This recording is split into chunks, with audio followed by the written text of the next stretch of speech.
Okay, good morning everyone.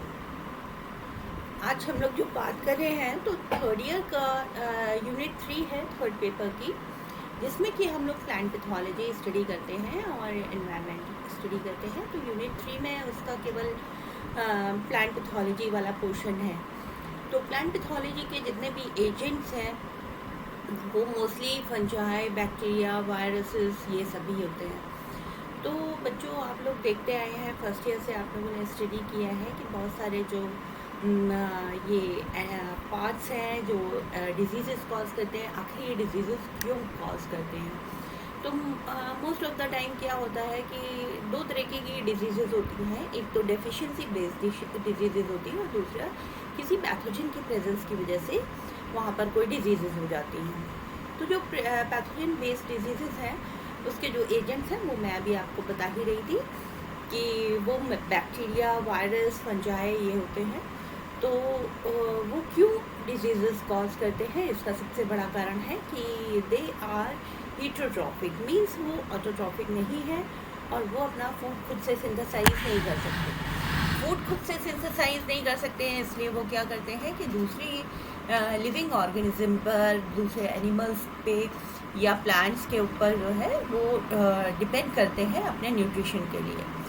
तो उस समय पे वो क्या करते हैं कि दूसरे होस्ट बॉडी पर, उसको होस्ट कहते हैं, जिससे भी वो अपना न्यूट्रिशन डिराइव करते हैं, तो होस्ट बॉडी के ऊपर वो जाते हैं, वहाँ पर रहते हैं और उनसे न्यूट्रिशन एब्जॉर्ब करते रहते हैं।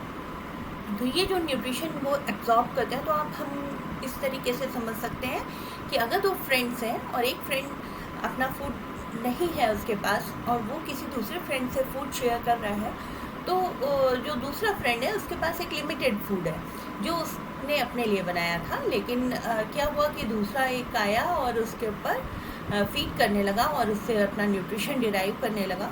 और ये न्यूट्रिशन डिराइव करते करते उसने क्या किया कि उससे न्यूट्रिशन जब एब्जॉर्ब किया तो उसके अंदर एक दिन, 2 दिन, फिर उसके बाद एक लॉन्ग टर्म तक वो उसके साथ रहता है और उससे अपना फूड डिराइव करता रहता है। उससे क्या होता है कि उसमें डेफिशिएंसी की होने लगती है खाने की, तो उसको अपना न्यूट्रिशन नहीं मिल पा रहा है पूरा, और कोई दूसरा है जो उसके ऊपर फीड कर रहा है, उसकी बॉडी से पूरा न्यूट्रिशन ले लेता है।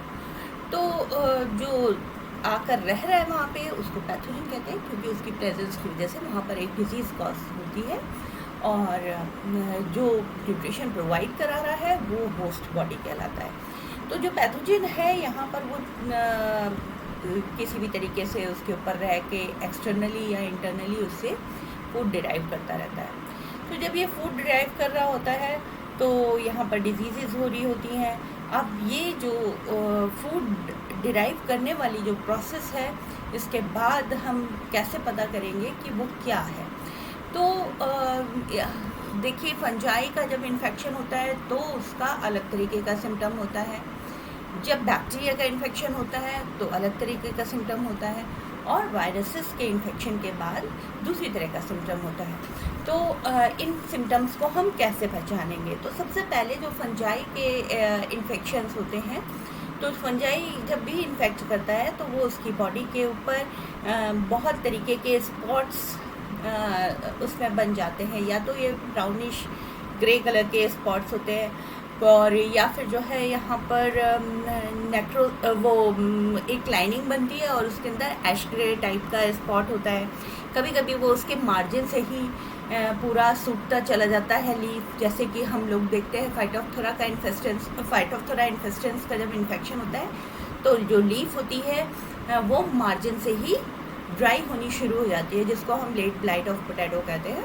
तो फाइटोप्थोरा इन्फेस्टेंस से होता है। और दूसरा एक और हम लोग देखते हैं कि अल्टरनेरिया सोलेनाई एक फंगस है जो एक डिजीज़ कॉज करता है, जिसको हम अर्ली ब्लाइट कहते हैं। तो अर्ली ब्लाइट भी एक फंजाई से होता है। तो फिर वो अल्टरनेरिया सोलेनाई का जब इन्फेक्शन होता है तो हम देखते हैं कि उसमें लीफ के लमाइना के बीच में स्पॉट्स आ जाते हैं, और ये जो स्पॉट्स होते हैं, ये सारे के सारे स्पॉट्स के ऊपर हमें मतलब ये स्पॉट तो थोड़े लाइट कलर के, लाइट ब्राउन कलर के होते हैं, लेकिन उसके ऊपर ब्लैक कलर के कॉन्सेंट्रिक रिंग्स, आप लोग ने देखा है ना, शॉर्ट होल टाइप का, जहाँ पर निशानेबाजी वगैरह लोग करते हैं। तो इस तरीके के कॉन्सेंट्रिक रिंग्स, चक्राकार एक स्ट्रक्चर होता है जिसका एक सेंटर होता है, तो उसी तरीके का ये यहाँ पर सिम्टम पैदा करता है। उसके बाद एक और फंगस है जैसे कॉलेटोट्राइकम है, वो जब इन्फेक्शन करता है तो जहाँ पर स्पॉट होगा उसके चारों तरफ एक रेड कलर की मार्जिन आपको दिखाई देगी। इसी तरह जब आप इसका सर्कोस्पोरा का देखते हैं तो सर्कोस्पोरा का जहाँ पर स्पॉट होता है उसके चारों तरफ एक और येलो हेलो लाइनिंग आपको दिखाई देने लगती है।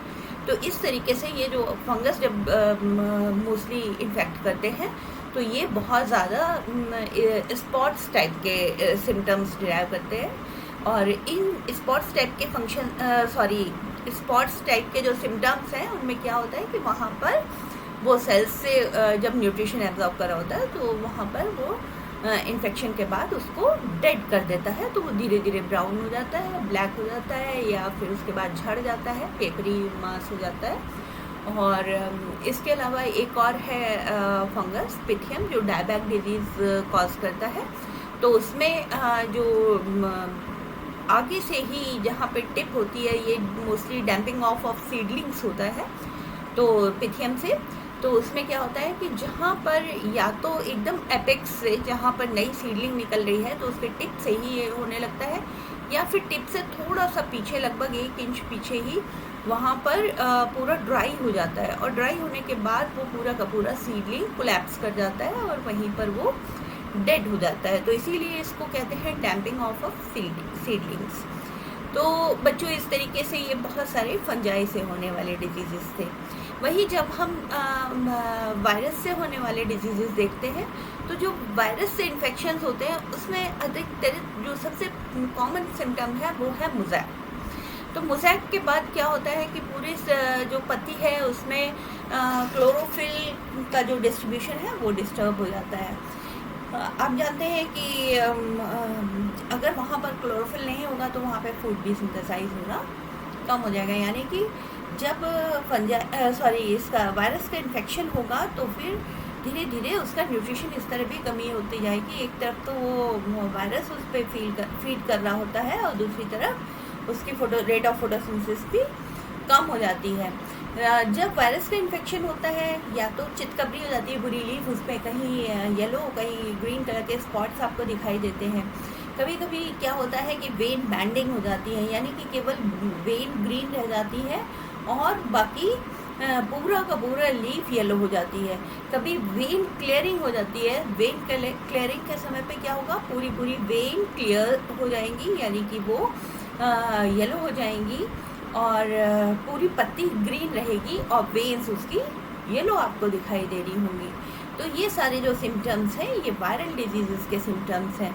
इसी तरीके से जो पपाया लीफ कर्ल डिजीज़ है वो है, और बहुत सारी डिजीज़ हैं जैसे कि सिट्रस कैंकर आप लोगों ने देखा है लेबोरेटरी में, वो बैक्टीरियल डिजीज़ है।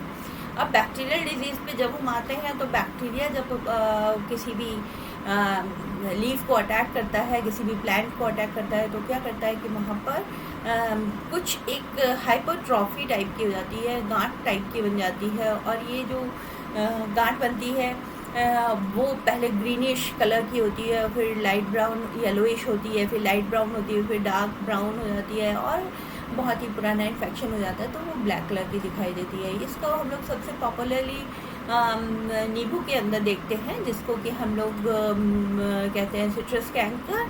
तो सिट्रस कैंकर का जो वर्ड है कैंकर, वो कैंसर से ही आया है। जिस तरीके से कैंसर आप लोग सुनते ही हैं, आजकल बहुत कॉमन हो गया है अपने पॉल्यूशन की वजह से और हमारी ईटिंग हैबिट्स की वजह से, और हम लोग को कुछ भी शुद्ध खाने को नहीं मिलता है तो बहुत सारी टॉक्सिन्स हमारी बॉडी में लगातार इकट्ठे होते रहते हैं, तो जिनकी वजह से ये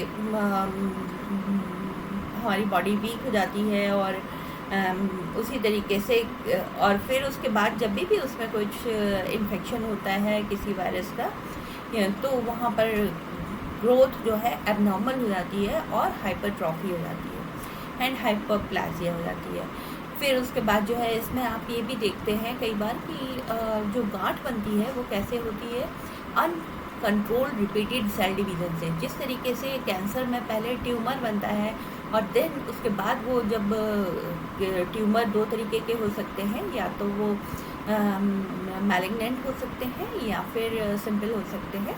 तो फिर उसी तरीके से यहाँ पर भी क्या होता है कि जो जहाँ पर भी इसका इन्फेक्शन होता है बैक्टीरियल, तो वहाँ पर क्या होगा, अनकंट्रोल्ड रिपीटेड सेल डिवीज़न हो जाएगा। अनकंट्रोल्ड सेल डिवीज़न, वैसे तो देखिए हम लोग की बॉडी में लगातार सेल डिवीजन्स होते रहते हैं, तभी हमारी बॉडी लगातार ग्रो करती है और हम लोग छोटे से पैदा होते हैं लेकिन बड़े हो जाते हैं।